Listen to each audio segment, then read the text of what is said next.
So I'm so excited about this episode with my friend Matt Vannert. Matt is a personal trainer, but he does so much. He's got certifications in yoga, Olympic weightlifting, HIIT, CrossFit. He's even helped people train for bodybuilding competitions. Very holistic approach to fitness. I've been training with him for a few years. I've pulled some of my friends in, and I think he has a lot of knowledge and information to help anybody wherever they're at, whether they're first time wanting to go to the gym and don't know where to start, super intimidated, or someone who's maybe stuck, busy career, kids at home, and doesn't know how to fit their personal health into their busy life. I think you're going to get a lot out of this podcast. So this is Money Hole Podcast with Matt Vannert.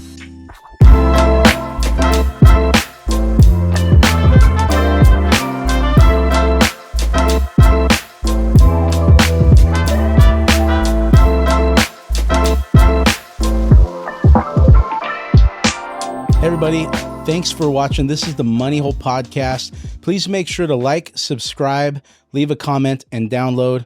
Today, I'm here with my good friend and personal trainer, Matt Vannert. Chris, thanks for having me. Thanks for being here, man.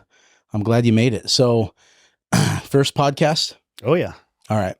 Well, it's going to be fun, man, because I've been thinking about this for a long time. We call it Money Hole, and I don't know where exactly this conversation fits into it, but I think it's a one worth having because I have so many friends right now that are either doing the 75 hard or not happy with the way they feel and the way they look. And I think you know more than most because of your experience, how much the way that we feel affects every area of our life. Absolutely. And I've struggled with weight and being unbalanced my entire life. And so I have firsthand experience of eating too many carbs and, not loving the way I feel or look in the mirror. Sure. And so I just wanted to have you in here to talk a little bit about that. So when did we start working out together? Oh, man. It's been a couple of years now. I think it was around the time of COVID. Yep. Right before that. Yeah. Absolutely. A lot of people moved into home gyms around that time. Yeah, that was great. Great opportunities and great tragedy. A lot of people really took ownership of their health. And I think it was great how you talked about how you look and how you feel being so connected. Mm-hmm. Not just physical appearance like most people think, but when you're moving, you feel better, especially those winter months when you're trapped inside. Getting out, whether you can get a dumbbell or a kettlebell or just move your body out in the sun, so important for people's mental health, for their energy, just for their joy, for their health. It's needed very much. Yeah. So one of the things I want people to hear, because you walked in here and the first thing that Fab said was that you obviously look like you work out. That's not exactly what he said, but that's what he said. And a lot of people look at someone like you who is very fit and they just, at least for me, like I have had this idea that maybe you've always looked like that. It comes easy for you. You must do something that I could never do because I work hard and have little kids at home. I know that's not the truth now. And so what was your journey to being as committed to fitness as you are now? Because I know that you haven't always been this way. And at some point you were sick and tired of how you felt and you did something about it. And now you've stayed this way for a long time, which is, equally as important as I think making the change is staying that way. Absolutely. Yeah. And you're right. When I was younger, I was always active to some degree. I'd do soccer, football, high school, all that stuff that everyone else does.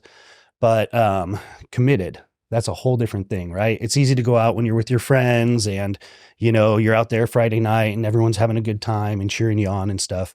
It's a lot harder when all that goes away and you have a family and kids and all those other things that come into it.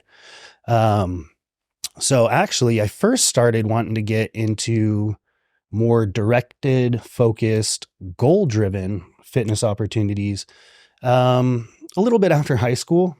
I really wanted to put on some weight. I was a skater kid, little punk kid, just skating around, probably about 160 pounds. What do you weigh right now?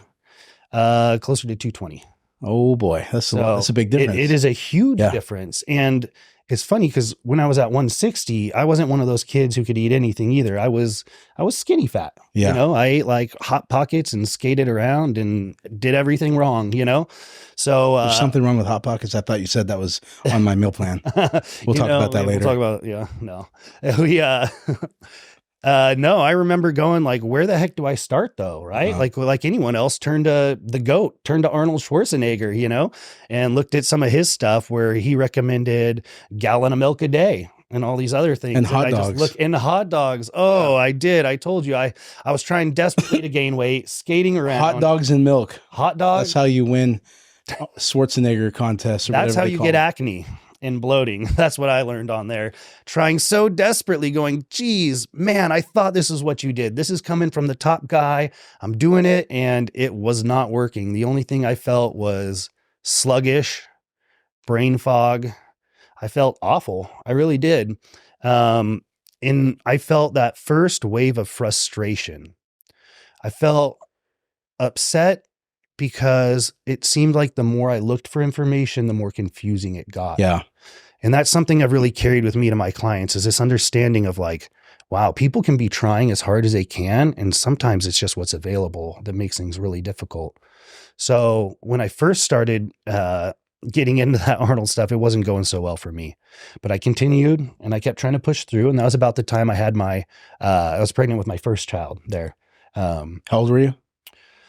25. Okay. And how old are you now? Almost 35. Okay. Yeah. So 10 years ago. Yeah. Okay. Mm-hmm. Yep. And so we started, pregnancy cravings. I was right there being a supportive partner. And so we'd go, and she wanted Ben and Jerry's. We'd get the Ben and Jerry's. We wanted chips. We get chips. And pretty soon it wasn't gaining weight. There was a problem for me. It was keeping it off. Okay. I ended up going, in the course of that 9 months that she was pregnant, I gained almost as much as my partner. So I went from 160, 70-ish, all the way up to about 235. And it was, You're a big boy. it was all here. Yep. And all the stress here and everywhere else. We don't want it. Right. And so that's when I really thought, oh man, my health, I've got a kid coming. I don't feel healthy. I've been doing these things that are bodybuilder knowledge or whatever, bro science. The best information that you knew at the time. Exactly. Yep. So I decided I must need more information. I got 6 subscriptions to magazines. I got 3 tailored to men, 3 tailored more to women, and tried to see the differences, the similarities, and just as much knowledge as I could. I also started working at that time to go towards my certification for personal training. I saw the value in exercise. I wanted to be around a long time for my daughter and really improve my health and actually learn from a set program of educated people what to do with my body. So your motivation was that, it sounds like to me, having a child was a big motivator for you. You realized that at the rate you were going, that you weren't going to, bare minimum, you weren't going to have the energy and be able to show up at home after work feeling good. Mm-hmm. But you also wanted to be around for a while. And so that was really it sounds like to me, one of the catalysts or turning points for you where you started to really want to take this serious. Oh, absolutely. Yeah. Gaining that much weight and having it not be good mass too, start developing sleep apnea, things like that. And I just realized how quick your health can get away from you. And that's really all you have. So tell me, like the journey, like when did you become fit? And like, what was that first time after all of this had happened where you realized, wow, like I've really transformed my body? Man, have you ever set a goal that you thought on paper would be fairly easy to achieve if you followed the steps, only to find out there's probably 10 or more steps in there that you didn't know about? I felt like that was part of my journey there is, there's a 12-week, 12-step, whatever programs they come out with. And unfortunately, most of them are one size fits all, right? Mm-hmm. We're all individuals. So that I transform spot was actually a pretty frustrating journey. I went up to that 235 or so, and I really wanted to be back down under 200. And the first time I wanted to do that, I had been working with my certification. I'd been working with clients already at this point, working my way down to 200, but I thought I need something to motivate me. I need a deadline. I need a reason why I can say, I don't need those fries. Okay, I guess I'll walk. Something a little more than just the abstract, you're going to die someday down there. Yeah. So at the time I went to the owner of the gym who did meal plans. I was also doing them at the time, but I thought, you know, I've got no ego. I can go to him. I can learn from someone above me, get all the knowledge I can, Mhm. make things easy, stand on the shoulders of giants. And so I go to him and I'm trying to go from 235 to 200. I buy this meal plan from him, which consisted of me meeting him for about 3 minutes. He asked me my height and weight. I think I used the same guy. Yeah, I think you did. And he printed out a piece of paper for me, just one page, charged me like $500 for, and if anybody's done a typical bodybuilder meal, you can guess chicken, rice, broccoli, maybe some oatmeal, scoop away, some tilapia fish for dinner. And I thought, okay, you know, maybe this is it. Maybe this is a secret formula. And I'm starting to walk out, and another guy at the gym approaches me and he goes, "Hey, you're a trainer here. I've seen you work with people. I think you're great. I want you to do a meal plan for me. I actually just bought one from the owner of the gym, but I don't feel confident in it. Can I show you?" So he pulled out a piece of paper he got from the same guy, and he was 160 pounds trying to gain weight to 200. And side by side, they were the exact same paper. Gotcha. So from there, you, I want to just, for the sake of time, like get to a couple of these key moments, because when I met you back in, gosh, it had to have been 2016, 17, roughly. Mm-hmm. I mean, I've always known you as being one of the fittest guys in the gym. Like anytime I went to that gym and I saw you, I was like, that guy is committed. He's healthy. Like you just always, you were never like too big, and you just always looked like a very healthy guy. And I haven't seen you really falter from that. You know, I've seen you when you're trying to build, and I've seen you cutting for shows and whatnot. I guess what I wanted to know specifically is, like, do you remember a time where you finally got to a place? I know that there's all these different levels of health. Like you could be 10% body fat or 3% body fat, but that time where you're like, I know for sure that this is my lifestyle now. Mm-hmm. And you had the confidence that I'm not going back to that guy that was 230 pounds. Yeah. Do you remember that season and what that was like? Yeah. So preparing for my first show, I decided I had a deadline. I'm going to do it. I made sure to announce it to everyone so I'd have accountability, and plenty of people at the gym would give me crap if I didn't do it. And I did. I dedicated those 3 months hard. I went in, got the best shape ever. And you know, one of the most memorable moments from that is I remember one day just walking and going, I feel nice, but I feel like something's missing. It was weird. I never noticed that I carried around this heaviness with me and this like sluggishness. Mm-hmm. And it wasn't until I eliminated certain things from my diet that I noticed that I've been bloated. I've had some stomach distress. I've had different things that I've carried with me that I always just thought was normal.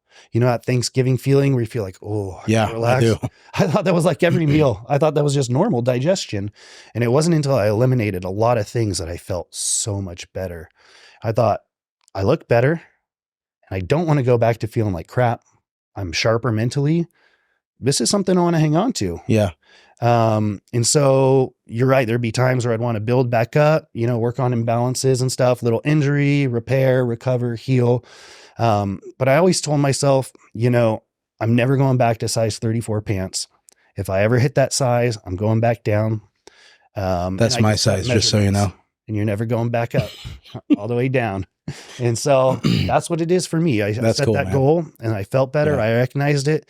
And then with the health, when I started diving into more than just lifting weights, you know, your posture, your breathing, your sleep, the shoes you wear, everything's been transformed through that little bit at a time into taking over my whole lifestyle. You know, I've kind of been convinced into minimalist footwear and all these other different things that are kind of a little bit out there. Yeah. But I think all those things just become regular and actually desired once you see the benefit in it. Yeah. Well, let's talk about that. So for people that would be listening or watching, you know, what I know about you is you're not just a bodybuilding competitor, but you teach yoga. You have all kinds of certifications, which is why I really like the idea of working with you, because I feel like you're the most holistic trainer that I've ever met, in that, CrossFit, HIIT, you've taught and led people in tons of those classes. You taught yoga when I met you. Mm-hmm. You were teaching a lot of ladies yoga.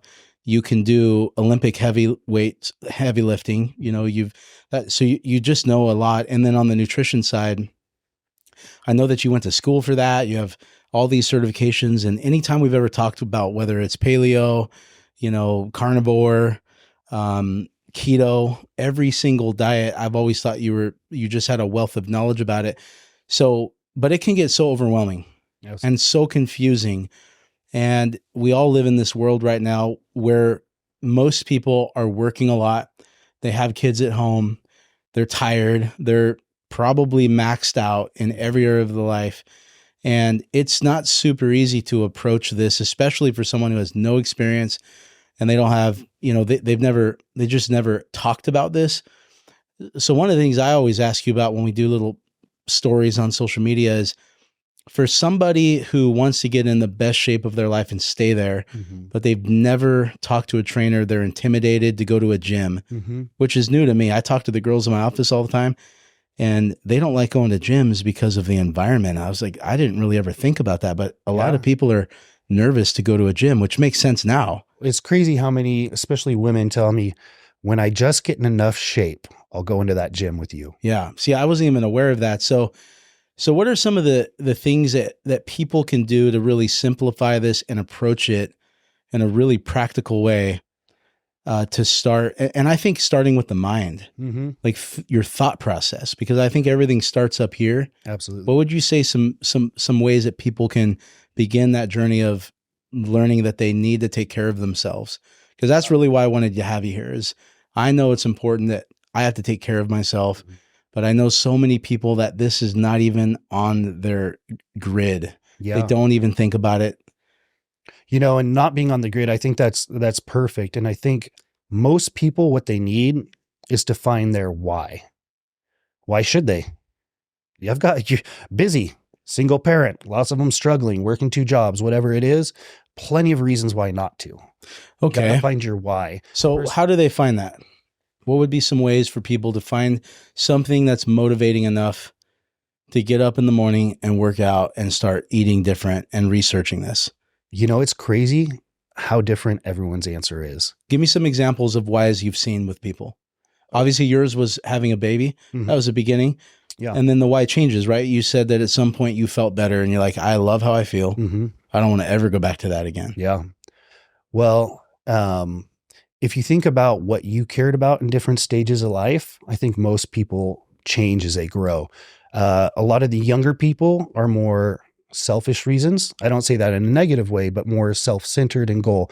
I just want to look better. I want to attract. It's very vain. Yeah. Yeah. Yeah. And everyone, they want to look good. They want to perform better at sports. When it gets a little older, usually it's when people notice things going wrong that gets them in. I'm out of breath. I can't get down and play with my kids. And then when you get even older, my back hurts. And so, that's a perfect example. The back is a huge one. That was mine, if you remember. Yeah. That was mine. Yeah. And so there's 2 choices. You can do something about it or ignore it and it gets worse. And luckily we're doing stuff on it, but so many people just ignore it. Let me stop you there real quick. I just want to remind you something. So there was a time not long ago where I had back pain to the point where I could barely walk. I could barely sit. It was really, really bad. Yeah. So I went to an orthopedic surgeon who's a friend of mine, and he said, you've got 2 options. I can operate and I can try all these shots, or you can do yoga.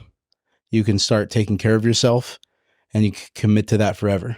Thank God for doctors like that who are really trying to help you understand things. And so I chose option B. Yeah. And we started working out together and doing yoga, stretching, and a lot of lifting. And I'll be honest, like some of the lifting you had me doing, I did not understand how that was going to help my back. Sure. So one of the things I learned with you was, working out your legs helps your back because everything's connected. And I hardly ever deal with back pain like that anymore. So for me, like that was a huge motivator. Yeah. Is I just didn't want to be in pain and I did not want to have surgery. Yeah. So that's one. I got to imagine that there's a lot of people that they don't like that the doctor's telling them that they have to start taking medication. I've seen a lot of people get on diabetes medication, blood thinners, cholesterol. Yeah. And I know, because they're close friends of mine, that their doctor told them that they wouldn't have to if they were not obese.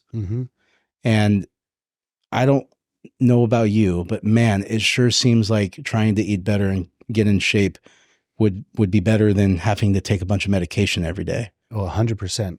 It's also more difficult. It is. So props to you for choosing the hard one. You know, I believe you can choose hard now or later in life. I'd rather do it now while we're capable and set yourself up for a healthy lifestyle in your golden years than trying to catch up later. Or after you have the first surgery, then you need another and another. And I've had plenty of clients like that who now exercise helps, but if they would have started with that, who knows how good they might feel. Yeah. My orthopedic surgeon friend told me that he was scheduled to go under the knife and have his shoulder operated on by one of his colleagues. And he said that he started doing yoga with his wife, and he put the surgery off and put it off. And when I met with him for my back issues, it was like 10 years after that. And he felt better than he had ever felt before. He felt better in his 60s than he felt in his 30s. Yeah. And this guy is fit. That's powerful. He looks great, and he has not had to have any surgery. So, you know, he's a huge proponent of people learning to manage pain as they get older by learning how to move their body and always be physical. So, Matt, you said something that I really resonated with. You said, do the hard thing now or do it later. I'm assuming you mean take care of your body now, because if you don't now, you're going to pay the price later. But I'd love to hear what you mean by that.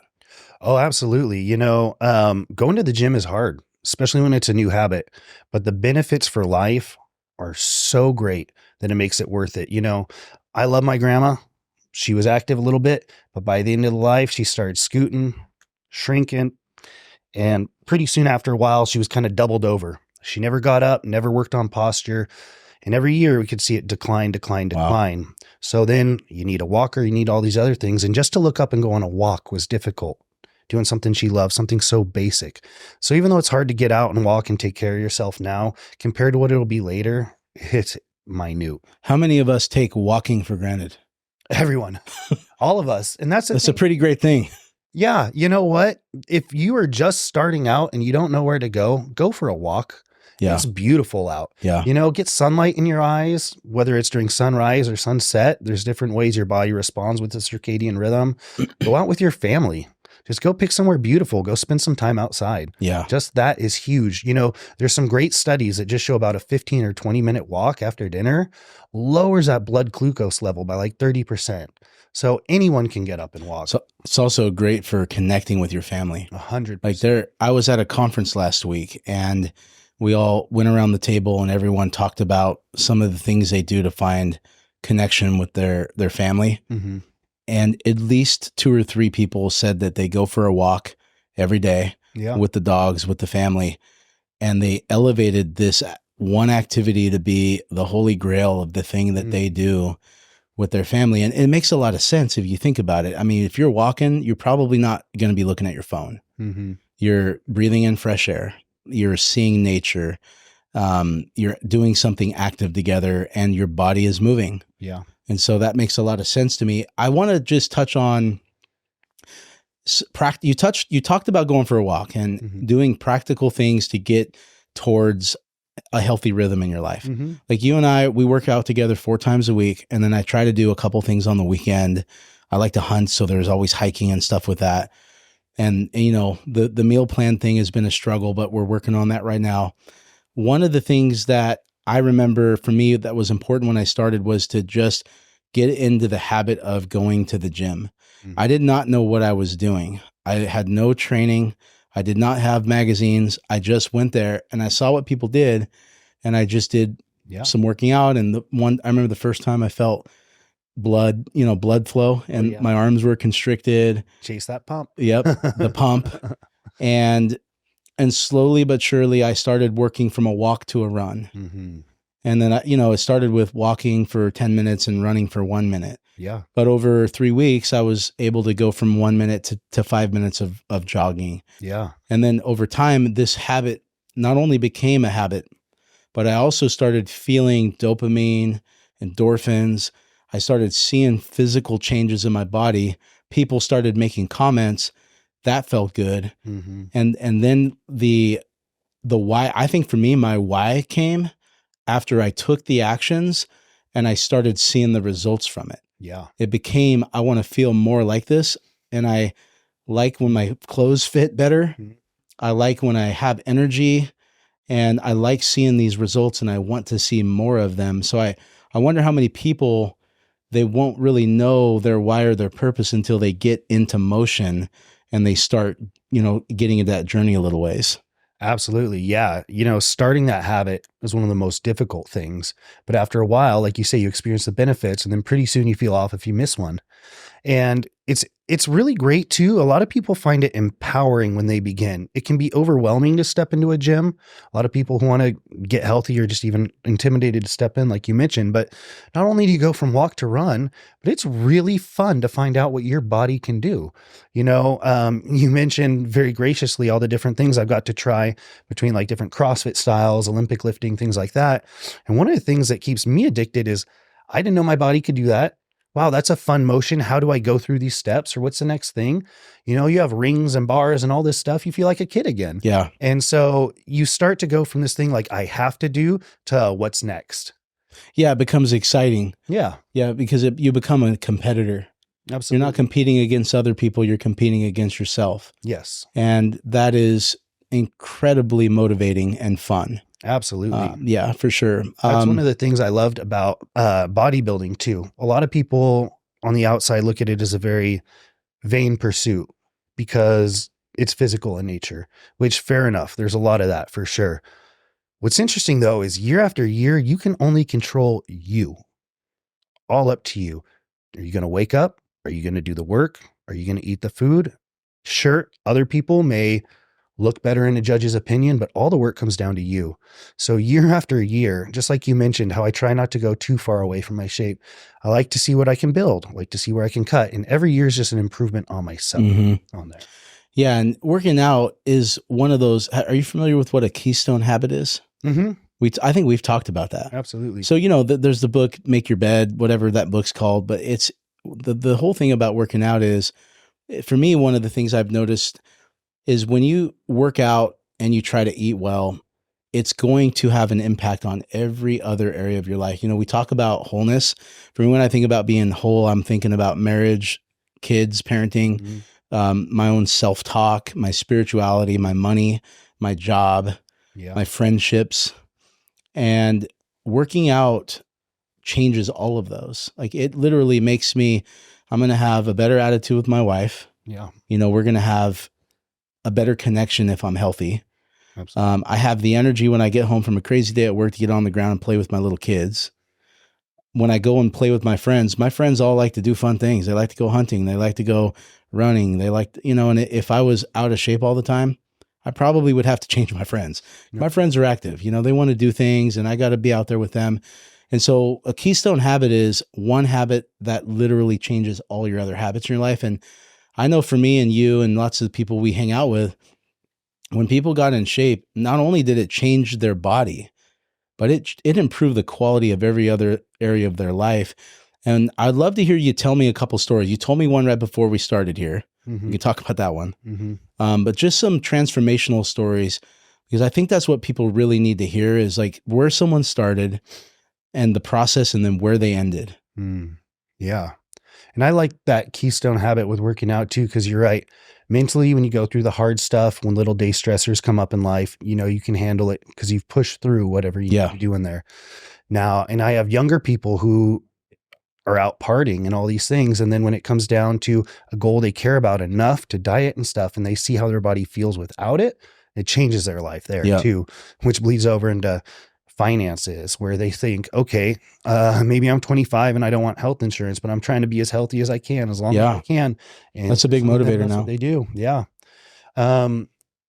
And in wholeness in all areas, man, fitness just really does affect. I had a client who was coming to me to train for her first bikini competition.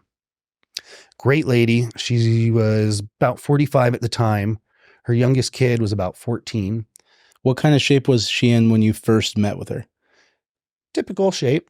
Okay. You know, she had done a little walking here, there, not much building up muscle mass. She was typical, I guess you would call her like skinny fat to average in here. Okay.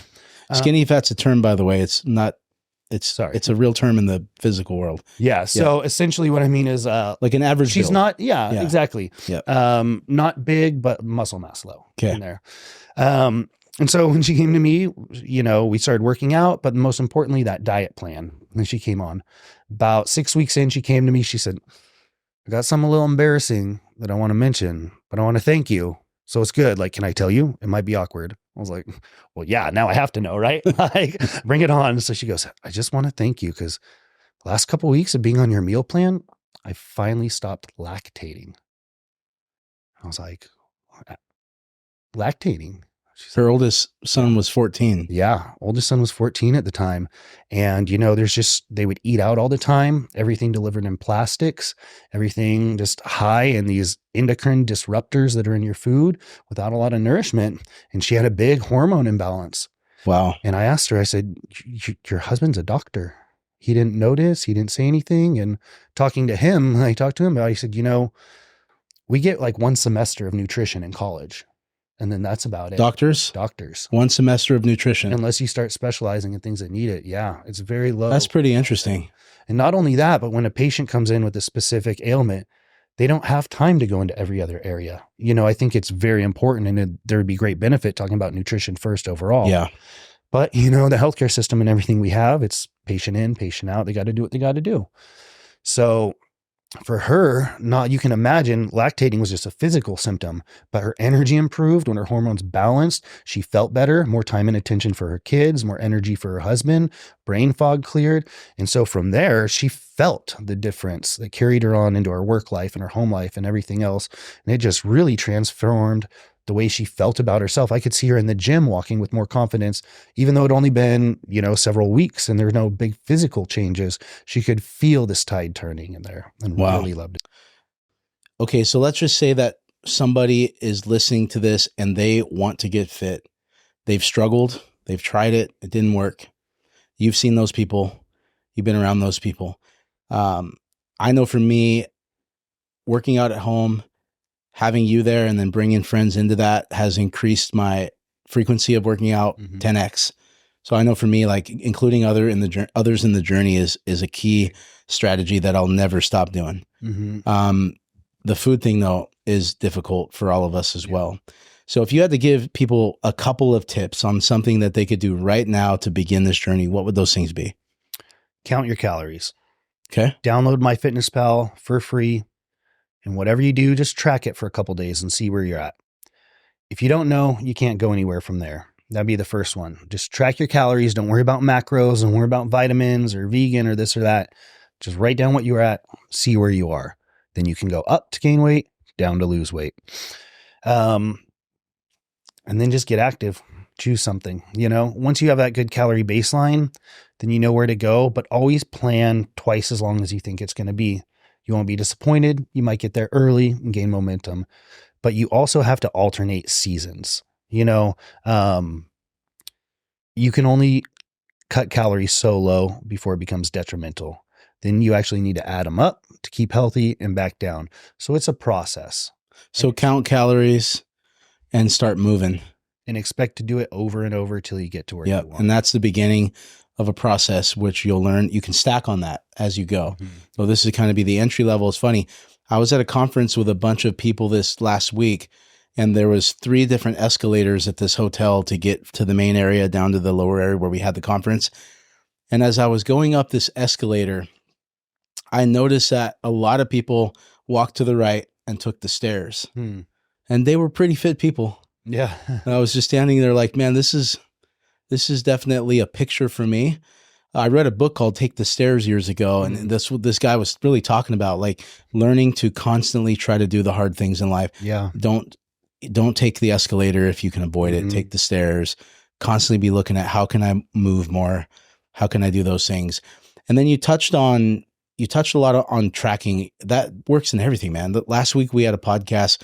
We talked a lot about doing a personal family budget. And I was saying how even if you're not saving money and you have no plans of saving money, if you just start tracking where the money goes, it will change everything about you. Like that's the beginning for most people is learning how to track. Money comes in, money goes out. So that makes a lot of sense. I really appreciate you coming and chatting with me, Matt.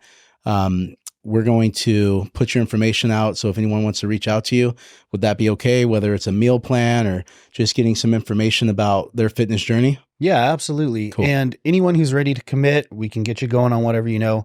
If you don't know what you want or where to begin, we can also set up a free consultation here. Mention the Money Hole podcast. We'll get a half-hour consult, whether that be over Zoom or in person, whatever it is. We'll set it up for everyone who likes to give a listen here. Great. Thank you so much, Matt. Well, thank you for tuning in to the Money Hole podcast. Please make sure to like, subscribe, download, and leave us a comment.